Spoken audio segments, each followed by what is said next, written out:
For all of those Bears fans that were pissing and moaning about the fact that they had to wake up early Sunday morning to watch some Bears football, well, go fuck yourselves.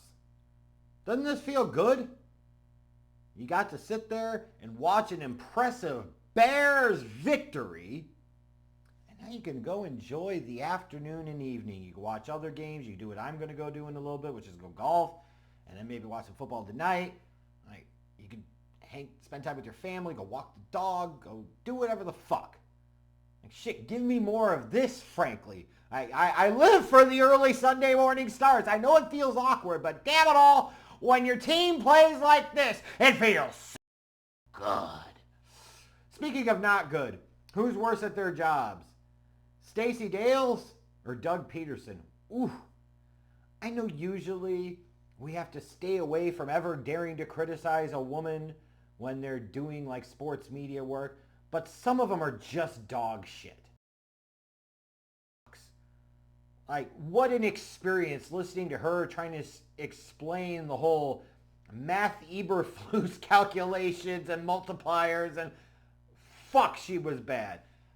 Probably still not as bad as Doug Peterson, where now the clock is really starting to tick in terms of whether or not he's going to get fired while the team has a game in overseas next week against the Patriots.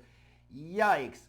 Bad performance by the Jags. Now, early on, I was a little frustrated with the first drive of the Bears offense in particular. I'm saying all week, the Jags defense stinks. Their secondary is god-awful. Attack with the passing game.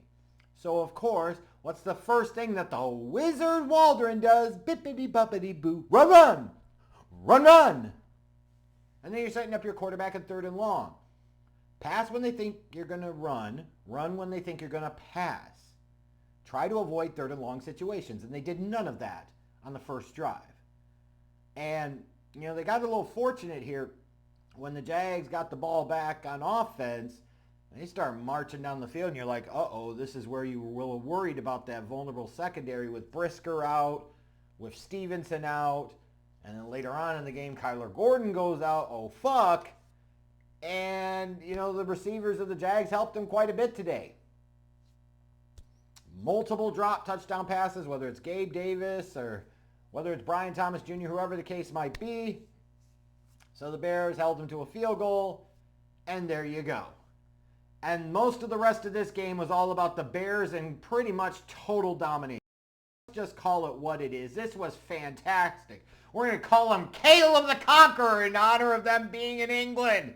Yeah, that's his nickname this week, bitches.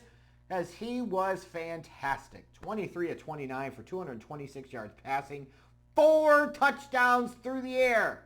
Caleb Williams, in his 6th start, has a 4 TD passing game. The Bears, for the 2nd consecutive week, put up 35 points or more on offense, which I believe is the first time they've done that since like the 1950s. This isn't your father's or grandfather's Bears football anymore. It's a whole new era of bear down bitches. It's just fantastic. Like, I'm almost at a loss in some ways because I've become so conditioned and so used to over the years criticizing so many things involving this team. And then you see performances like today. And I know there will be those that say, well, they did it against the Jags and the Jags defense stinks. And that is all true. And you know what? The Bears handled business offensively against a shitty defense like they're supposed to. So they did what they were supposed to do. DeAndre Swift in the running game was solid again today. He had 17 carries for 91 yards and a touch. Kind of a little sad that Caleb didn't get another chance at the 5th touchdown. DJ Moore was that close on the previous play. But how nice was it to see Cole Kmet get involved in the passing game? And that first touchdown, it's so funny. The Waldron's insistence on running these shitty-ass wide receiver screens that don't go anywhere. Ironically enough, he played to his own tendency, went back into the Wayback Machine of play calling, and said, you know what? We're going to sit there and fucking fake the screen. We're going to fake the other screen, and we're going to throw it right over the middle. And man, the middle of that defense was wide open. Devin Lloyd fucked up his assignment, and there's Cole Kmet streaking down the middle. makes a great play, gets into the end zone, and you're like, this is what I've been waiting to fucking see. And it was just on from there. Like Caleb, even when you look at the one pick that he threw, was really bad, right? Like, we cannot sugarcoat that. That was a really bad pick. If you're going to throw that ball, it either needs to be on a rope or it needs to be towards the sideline / pylon where only your guy has a real chance of getting it. Instead, he was late throwing it, and he put too much air under it. He underthrew it. Bad ball. Maybe he's compensating for some of the overshot deep balls from earlier in the season. I don't know, but shit's going to happen. These guys aren't going to be perfect, in particular for a rookie quarterback. He's going to make some mistakes. But you saw him in other spots. The touchdown pass to Keenan Allen, great. There was a big 3rd and 8. He just sat there, played within structure, and whipped it right in there. Quick release, and you're like, I'm not used to fucking seeing this. I'm used to seeing Trubisky and Fields hold on to the ball way too fucking long.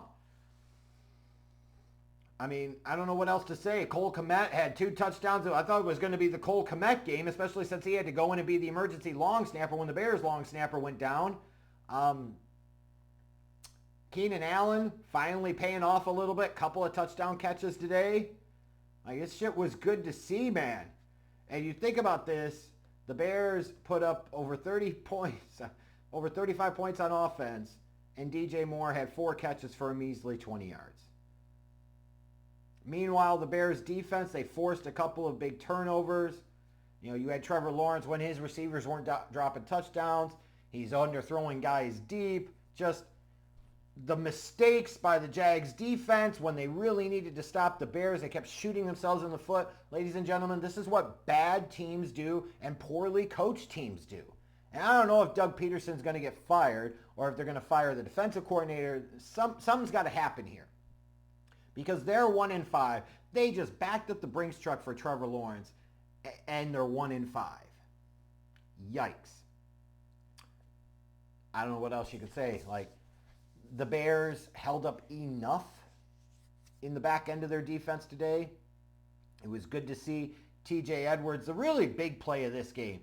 You know, as the Bears scored that second touchdown right before the half to go up by double-digit points, I'm sitting there saying to myself, they needed that. Now you got to hold the Jags coming out of halftime. And what happens? TJ Edwards with the peanut punch, and then the Bears go right down and score. That was the Caleb Williams to Keenan Allen, the first touchdown, and that was fantastic. And you're like, that's what you invested heavily in this defense for, is to sit there and be aggressive. And when your offense gives you a lead, to be able to be in an attack position and be able to go after the quarterback, or in this case, be able to make plays on the ball and force turnovers. Felt like a Lovie Smith era defense kind of today, didn't it? They held up pretty well against the run. Trevor Lawrence, he threw for over 234 yards, a couple of touchdowns, several other missed touchdowns, honestly. But at the same token, you could sit there and say, hey, they minimized the damage. They made it really hard for the Jags once they did get into the red zone. They forced some turnovers, put the offense in a really good spot. Like, there's just not a lot to complain about here. And now the Bears are sitting at 4-2. And I talked about it before the Panthers game, right? You've got that game. You've got the Jags. You've got the bye. And then you look at their next few games coming off of the bye, and you say, like, hey, this is a spot where the Bears have got to make some real hay in their schedule.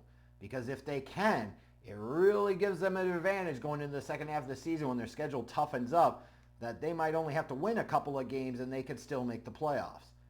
And they're handling their business right now. You get the bye, so you get some rest time here. It's probably well-timed for the Bears. And then in 2 weeks, they've got the Commanders in Washington. Kind of kicking myself in the ass, because before the season, I was telling myself I should just go ahead and buy tickets so I could see Caleb Williams and Jaden Daniels face off in person.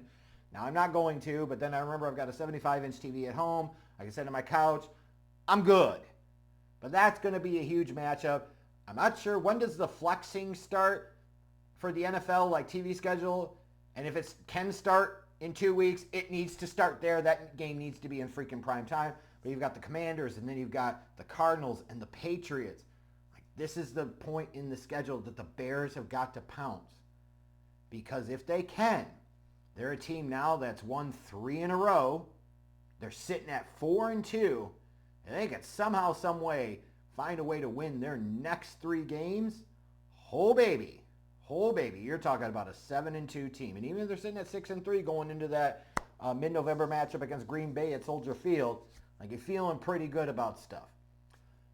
Things still concern me a little bit about this team. The offensive line at moments held up well today, but at other moments they were getting mollywopped by Josh Hines-Allen and by freaking Trayvon Walker. This is an offensive line we still know that's going to need 4 new starters from left tackle all the way to right guard. They just do. 4 new starters. So it's kind of impressive that they're doing the things that they are doing on offense with as bad as this offensive line is. You look at early on in the game, you're like, hey, Matt Eberflus calculates the odds of winning challenges that look like he has no chance of winning, and he decides to always throw the flag. But when Brian Thomas looks like he uses the ground to help him make the catch, he doesn't challenge it there. I know it's early in the first quarter, but it just doesn't add up. It doesn't compute, Matt Eberflus.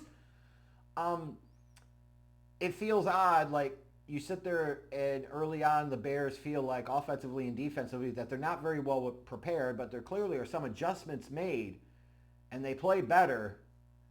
And you feel like this is a team where the players are probably better than the coaching, but the players are going to help the coaching look better than it really is.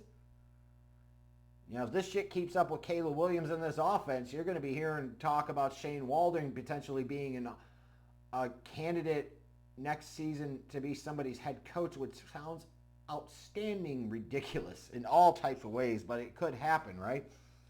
Bottom line is, the Bears needed this game. The Jaguars are a bad football team. They showed why they're a bad football team with the drops, the mistakes, the penalties, the turnovers, all of these things that when you're trying to get off the schneid, you just can't have. Meanwhile, when the Bears make a mistake like Caleb Williams INT, they don't let it get to them and they come right back and they kept staying aggressive today. That's what I really liked here. It's a big win for the Bears. They're 4-2 and God damn it, it feels good. Let's go into the bye week and have some fun and relax and come back in a couple of weeks for the Commanders ready to bear the